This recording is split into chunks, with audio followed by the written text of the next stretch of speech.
Just because it feels uncomfortable doesn't mean it's not good.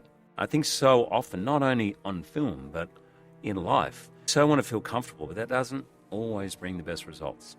If I look back, I think some of my more successful things, in my point of view, have been the things I've been most nervous about and probably most unsure when I began. There's something about jumping off that cliff, which means you end up going for broke and probably end up taking a few more risks, if you know what I mean.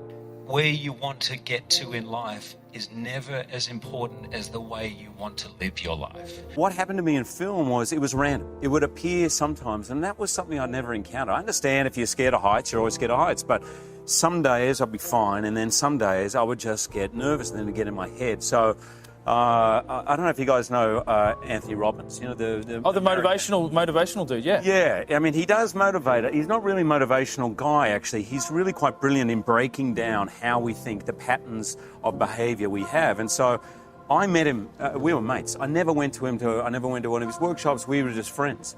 And I rang him up and said, mate, I want to come to you professional. I need to ask you a question. He said to me, what the biggest mistake people make with fear is saying, oh, I'm scared, I hate this, get it out, I don't want you near my life, this is not helping me, and you get obviously really wound up. So he said, you've got to remember the times where you feel confident, name that character that feels scared, and as you're walking on a set, realise that the fear is good, that it got you where you are, that it makes you work. The fear sometimes actually goes, oh, I better work really hard on this film. So he said, that fear, embrace it, work really hard, and then on that day when you walk on set, Charles, thanks, but I don't need you right now. And then be frank. When the things most matter, you so desperately don't want to destroy it for being scared that you can really destroy it. Sure. When I hosted the Oscars, I was like, wow, man, this is a billion people. And I just thought, okay, whatever you do, just remember, you're a kid from Moorooga in Sydney. You're hosting the Oscars, have some fun, you know. And luckily for me, those turning points, I've somehow always stuck to that idea of just having fun. I genuinely like to be friendly with everyone. In the Australian film industry, everyone talks to everyone, and if they're not making fun of you, then they really don't like you. So there's a problem. And I also, when I first went to America, I noticed there was an unspoken, and it's not, people tell stories of don't look this actor in the eye and all that. I've never heard that before, but there is a slightly unwritten rule of leave the actor alone, let them do their thing. It could be about process, it could be because their style, I'm not sure. And I always try, literally on the first day, to break that down.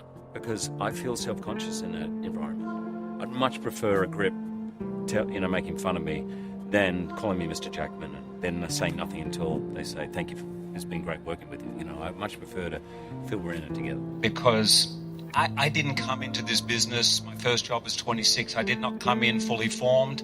I always feel that I'm a work in progress, and there is absolutely, I promise you, no way I would be standing on the stage with this extraordinary honour if it wasn't for the many, many people. And I know it's easy, and you hear people all the time thanking their team, their agents, and it always feels like perfunctory. Well, when I came to Hollywood, I was about 30 years old. I wasn't a kid. I felt I understood people a little bit.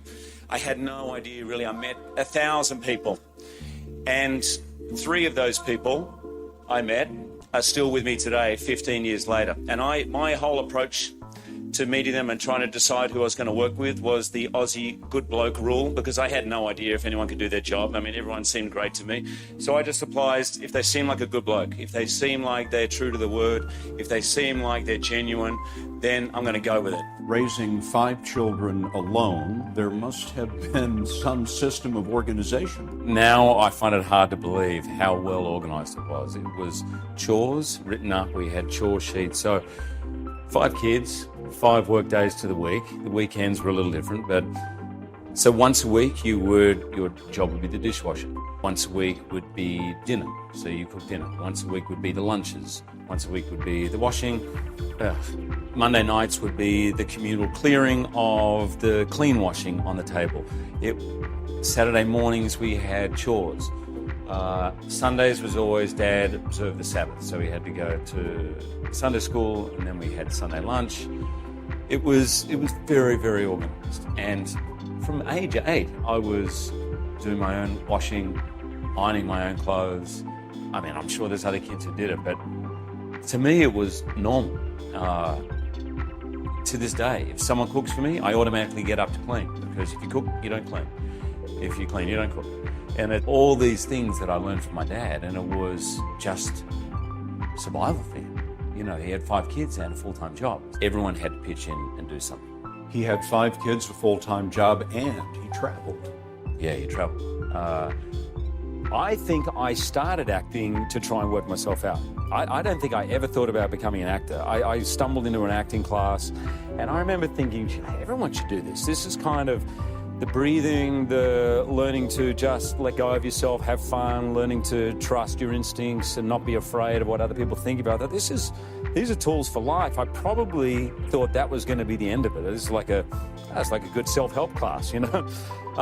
And I was probably 26 before I got my first job. So it took me a while. I was a slow learner.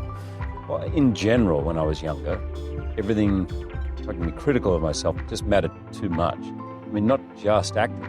I can look back now and go, come on, you know, it was a game of cricket. It wasn't the end of the world, but at the time it felt like that, and I think at the beginning of my career it all felt like that. If I didn't get a gig, or if the gig didn't go well, or the other thing for me has been choices, making choices. I learned the hard way sometimes, doing things that I didn't feel were right, went against my gut on it.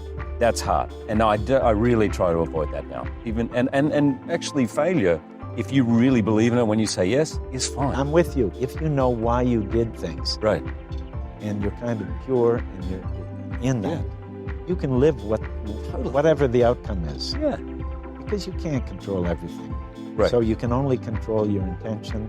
It's a surreal experience. I'm a kid from a suburb called Warunga in the northern suburbs of Sydney. I have so many people to thank. I am incredibly, incredibly grateful. You've believed in me when I couldn't. You've loved me with a passion and a depth that I didn't even know existed, and I don't think I even felt that I deserved. You have pushed and encouraged me when I was scared to venture out. You have smiled me into smiling. You have sung me into singing. You have loved me into loving.